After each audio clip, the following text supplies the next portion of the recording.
Hello everyone, I hope you all are fine. Today we will start our next chapter, understanding of elementary shapes. Firstly, we read some of the points which we have to keep in our mind.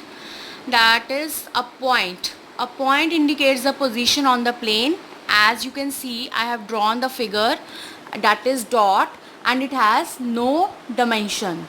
A line a line can be extended on both sides endlessly. That is, I have shown you on the second point the figure of the line which can be extended in the both the ways.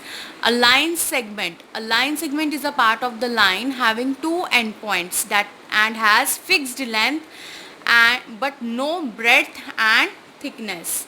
Means if someone says you have to draw a line segment of 5 centimeter, it means you will only draw the 5 centimeter, not 6 centimeter, not 7 centimeter. Particular dimensions are given to you and you have to draw that particular part of the line. Next is array. Array has one end point and can be extended from other end. Array has only one fixed point and other point, from the other point you can extend it endlessly.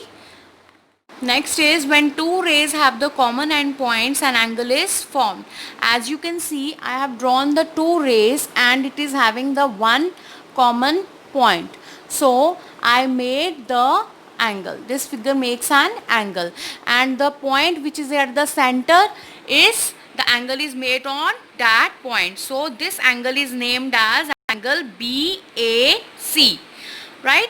Next point is an infinite number of lines can pass through the single point. Now as you can see on my board, I am having only one point and I have drawn infinite number of lines from one single point.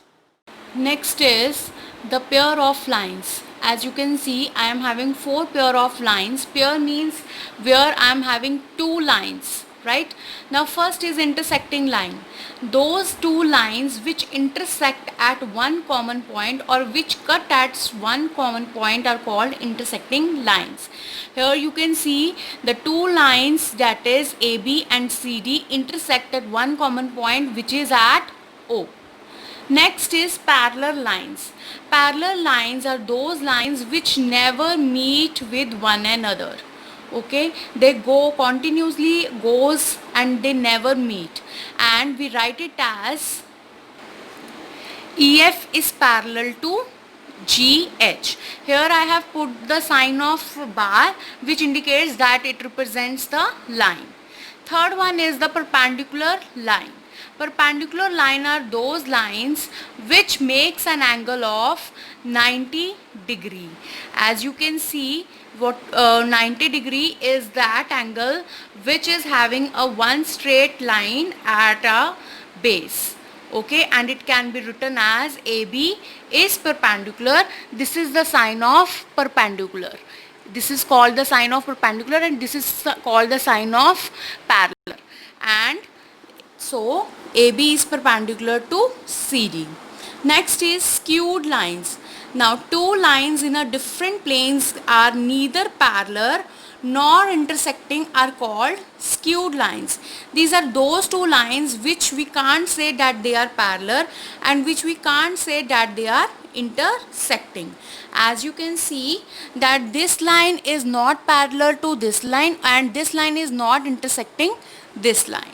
So these types of lines are called skewed line.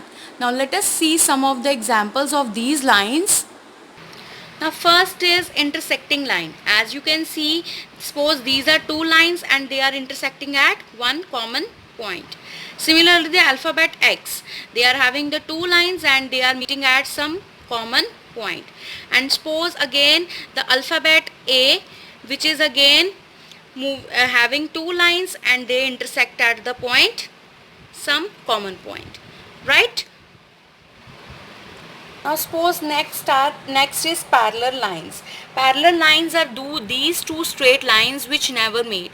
As you can see, when I keep on extending these two lines, they never meet, right? Similarly with the scale, when I extend these two lines, these continuously they are keep on extending and they never meet at one point.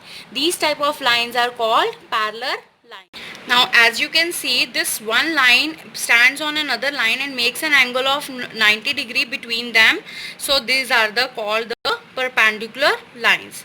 Similarly, in this watch you can see here is 3 o'clock and these two lines makes an angle of 90 degree. So they makes the two perpendicular lines. Similarly, in the alphabet E, I am having this and this makes an angle of 90 degree. So these are called perpendicular lines. Next is congruent lines. Two or more lines passes through the same point are called congruent lines, and the point of intersection is called the point of congruency. Now these lines L, M, N and O are called the congruent lines, and P point is called the point of congruency.